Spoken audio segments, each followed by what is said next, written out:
எல்லாம் சந்தோஷமா இருக்கீங்களா? சந்தோஷமா இருக்கீங்களாமா? எல்லாருமே சந்தோஷமா இருக்கீங்களா? இந்த 5 ஆண்டு காலத்தில் நம்முடைய அன்பிற்குரிய கழக தலைவர் தளபதி அவர்களுடைய ஆட்சியில் எல்லாரும் சந்தோஷமா இருக்கீங்களா? பஸ்ல இலவசமா போயிட்டு வர வாய்ப்பு இருக்கா? நமக்கு இருக்கா இல்லையாமா? ஏறத்தாழ 35,000 ரூபாய் பணம் நம்முடைய மாண்புமிகு கழக தலைவர் தளபதி கொடுத்திருக்காரு. வாங்கிட்டீங்களா? மாசம் 5,000 ரூபாய் இப்ப போன மாசம் பணம் கொடுத்தாங்களே, அது எல்லாம் வாங்கிட்டீங்களா? சத்தத்தையே காணாமே, சத்தத்தையே காணாமே. வாங்கிட்டீங்களா? குழந்தைகளுக்கெல்லாம் அருமையான சாப்பாடு கொடுக்கறாங்களா? காலையில அருமையான சாப்பாடு கொடுக்கறாங்களாமா உங்க குழந்தைகளுக்கு? தளபதி மு.க. ஸ்டாலின் அருமையான உணவு உங்களுக்கு கொடுக்கிறாரா? காலையில குழந்தைகள்லாம் வயிறார சாப்பிட்றாங்களா? அப்ப சந்தோஷம் தானே, சந்தோஷம் தானே. குடிக்கிறதுக்கு தண்ணி நம்ம தளபதி கிட்ட சொல்லி ராஜேஷ்குமார் உங்களுக்கு எல்லாம் வாங்கி கொடுத்திருக்காரா? தண்ணி வருதாமா? எல்லா பக்கமும் குடி தண்ணி பிரச்சனை தீர்த்து வச்சிருக்காரா? நம்முடைய மாவட்ட செயலாளர் ராஜேஷ்குமார் அவர்கள் நம்முடைய இந்த ராசிபுரம் சட்டமன்ற தொகுதிக்கும் நாமக்கல் கிழக்கு மாவட்டத்திற்கும் ஏறத்தாழ 5,000 கோடிக்கு மேல் நிதிகளை பெற்று கொடுத்துட்டு இருக்கார்.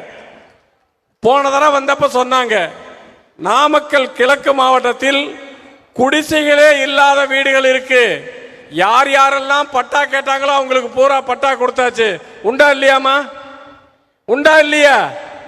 பட்டா கிடைச்சதா இல்லையா? சந்தோஷம் தானே.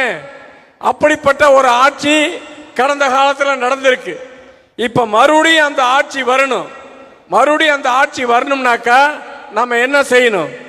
மீண்டும் திராவிட முன்னேற்ற கழகத்திற்கு நம்முடைய மாண்புமிகு முன்னாள் அமைச்சர் மதிவேந்தன் அவர்களுக்கு உதயசூரியன் சின்னத்தில் ஓட்டு போடணும். போடலாம்ல? போடலாம்ல? நம்ம மட்டும் போட்டா பத்தாது, நீங்க மாத்திரம் உதயசூரியனுக்கு ஓட்டு போட்டா பத்தாது. இதனால் யார் யார் பலன் அடைஞ்சிருக்காங்களோ அத்தனை பேருக்கு சொல்லி உதயசூரியனுக்கு ஓட்டு போட வைக்கணும். நம்முடைய அன்பிற்குரிய ராஜேஷ்குமார் அவர்கள் எம்பியாக இருந்து கொண்டு மாவட்ட செயலாளராக இருந்து கொண்டு நம்முடைய நாமக்கல் கிழக்கு மாவட்டத்திற்கு பல்வேறு உதவிகளை செய்து கொடுத்து கொண்டிருக்கிறார். ஏறத்தாழ 1.5 ஆண்டு காலமாக நான் இந்த பகுதிக்கு வந்து கொண்டிருக்கிறேன். கல்வி உதவித்தொகையா கேட்கிறவங்களுக்கெல்லாம் கொடுக்கிறார். அதை போலவே மருத்துவ செலவா கேட்கிறவங்களுக்கெல்லாம் கொடுக்கிறார். உடல் ஊனமுற்றவர்களா கேட்கிறவங்களுக்கெல்லாம் கொடுக்கிறார். ஏழை எளியவர்களுக்கு ஏதாவது உதவி தேவைப்படுதா செஞ்சு கொடுக்கிறார். ஒரு நல்ல மாவட்ட செயலாளர், நல்ல மாநிலங்களவை உறுப்பினர் உங்களுக்கு கிடைச்சிருக்கார். அதை போலவே மாண்புமிகு அமைச்சர் மதிவேந்தன் அவர்களும் அன்பிற்குரிய ராஜேஷ்குமார் அவர்களோடு இணைந்து பணியாற்றி உங்களுக்கு வேண்டிய திட்டங்கள் அனைத்தையும் கொண்டு வந்து கொடுத்திருக்காங்க. போதமலைக்கு ரோடு போடுறதுங்கிறது அறகுறையான வேலை இல்லை. அன்பிற்குரிய ராஜேஷ்குமார் அவர்களும் மதிவேந்தன் அவர்களும் மாண்புமிகு கழக தலைவர் அவரிடத்திலே சொல்லி ஒரு அற்புதமான அந்த சாலையை அமைத்து கொடுத்திருக்கிறார்கள். வேண்டிய உதவிகள் அது மாத்திரமல்ல, இப்ப 1000 ரூபாய் வாங்குறீங்க, 3 மாசத்துக்கு 3000 கொடுத்து கோடைக்கால நிதியா 2000 கொடுத்து 5000 கொடுத்தாச்சு. சரி, அடுத்து என்ன? அடுத்து என்ன? மீண்டும் திராவிட முன்னேற்ற கழகம் ஆட்சி பொறுப்பிற்கு வந்தால் 2000 ரூபாய். இப்ப 1000 ரூபாயா இருக்கிறது, 2000 ரூபாயாக சேர்த்து கொடுப்பேன்னு சொல்லி இருக்கார். முத்துவேல் கருணாநிதி ஸ்டாலின் அவர்கள் சொன்னால் சொன்னதை செய்யக்கூடியவர். மற்றவங்க மாதிரி சொல்லிட்டு சொல்லாம போயிடுறவங்க கிடையாது. திராவிட முன்னேற்ற கழகத்தை பொறுத்தவரை, அன்பிற்குரிய கழக தலைவர் தளபதி அவர்களை பொறுத்தவரை, அன்பிற்குரிய தம்பி உதயநிதி அவர்களை பொறுத்தவரை, அன்பிற்குரிய நம்முடைய மாவட்ட கழக செயலாளர் ராஜேஷ்குமார் அவர்களை பொறுத்தவரை, மதிவேந்தன் அவர்களை பொறுத்தவரை கொடுத்த வாக்குறுதிகளை அனைத்திலும் நிறைவேற்றிய கூடியவர்கள் தான் திராவிட முன்னேற்ற கழகத்திலே இருக்கிறார்கள். அப்படிப்பட்ட அவர்களுக்கு நாம் உதவி செய்ய வேண்டும் என்று சொன்னால், திராவிட முன்னேற்ற கழகம் மீண்டும் ஆட்சி பொறுப்பிற்கு வர வேண்டும் என்று சொன்னால் உதயசூரியன் சின்னத்திலே வாக்களிக்க வேண்டும்.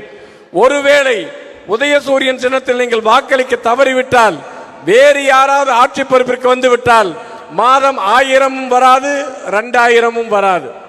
இலவச பேருந்து பயணம் இருக்குமா இருக்காதா சொல்ல முடியாது. குழந்தைகளுக்கு காலையிலே உணவு கிடைக்குமா கிடைக்காதா சொல்ல முடியாது. ஆனால் தொடர்ந்து இந்த திட்டங்கள் எல்லாம் நடைமுறைப்படுத்தப்பட வேண்டும் என்று சொன்னால் உதயசூரியன் வெற்றி பெற வேண்டும். தளபதி மு.க. ஸ்டாலின் முதலமைச்சராக வர வேண்டும். நாமக்கல் கிழக்கு மாவட்டத்தில் இருக்கின்ற 3 தொகுதிகளும் திராவிட முன்னேற்ற கழகம் வெல்ல வேண்டும். 3 தொகுதிகளிலும் உதயசூரியன் வெல்ல வேண்டும். தமிழ்நாட்டில் 200 தொகுதிகளுக்கு மேல் திராவிட முன்னேற்ற கழகம் ஆட்சி பொறுப்பிற்கு வந்து கழக தலைவர் தளபதி மு.க. ஸ்டாலின் அவர்கள் முதலமைச்சராக வர வேண்டும் வர வேண்டும் வர வேண்டும். இந்த தொகுதியில் மாண்புமிகு அமைச்சர் மதிவேந்தன் அவர்கள் 50,000 வாக்குகளுக்கு மேல் அதிகம் பெற்று 50,000 வாக்குகளுக்கு மேல் அதிகம் பெற்று 50,000 வாக்குகளுக்கு மேல் அதிகம் பெற்று உதயசூரியன் சின்னத்திலே வெற்றி பெற வேண்டும். அவரை அழைத்துக் கொண்டு ராஜேஷ்குமார் அவர்கள் தளபதி இடத்திலே செல்ல வேண்டும். வாய்ப்பிற்கு நன்றி, வணக்கம்.